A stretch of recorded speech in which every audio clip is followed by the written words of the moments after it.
Hello আপুরা, কেমন আছেন? আশা করি ভালো আছেন। আজকে আমি রান্না করব রুই মাছ দিয়ে আর ফুলকপি দিয়ে। তো এই রুই মাছটা রান্না করার জন্য আমি এই জায়গায় নিয়েছি পেঁয়াজ, কাঁচামরিচ আর নিয়েছি তেল। তেলের সাথে এটা ভালোভাবে ভাজা করে নেব।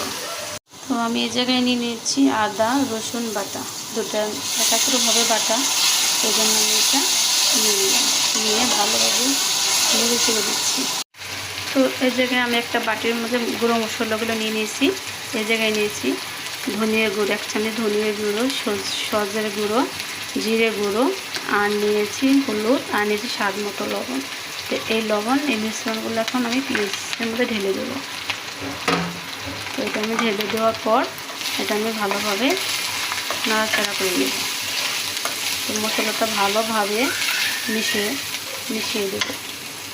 এই জায়গায় একটু সামান্য পরিমাণ পানি দিয়ে মশলাটা ভালোভাবে কষিয়ে নেব। যে পর্যন্ত মশলাটা আমার উপরে তেল না ভাসে সে পর্যন্ত আমি মশলাটা ভালোভাবে কষিয়ে নেব।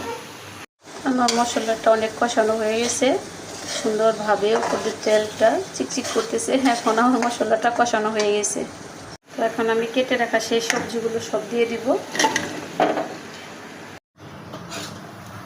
তো আমার তরকারিটা ভালোভাবে অর্ধেক হয়ে গেছে। এখন আমি এই জায়গায় ভেজে রাখা মাছগুলো দিয়ে দিব। এই জায়গায় আমার ভেজে রাখা মাছগুলো আমি দিয়ে দিচ্ছি।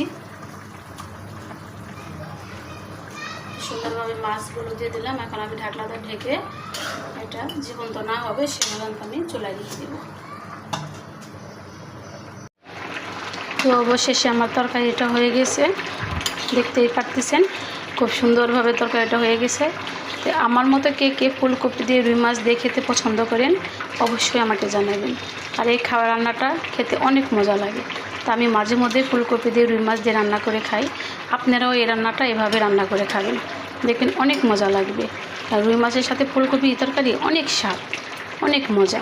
তো একবার হলেও খেয়ে আমাকে জানাবেন যে আমার এই তরকারিটা কেমন হয়েছে। আর আমার যেভাবে রান্না করি অনেক সহজ, অনেক আপুরাই অনেক সহজভাবে এই রান্নাটা করতে পারবেন। আল্লাহ হাফেজ।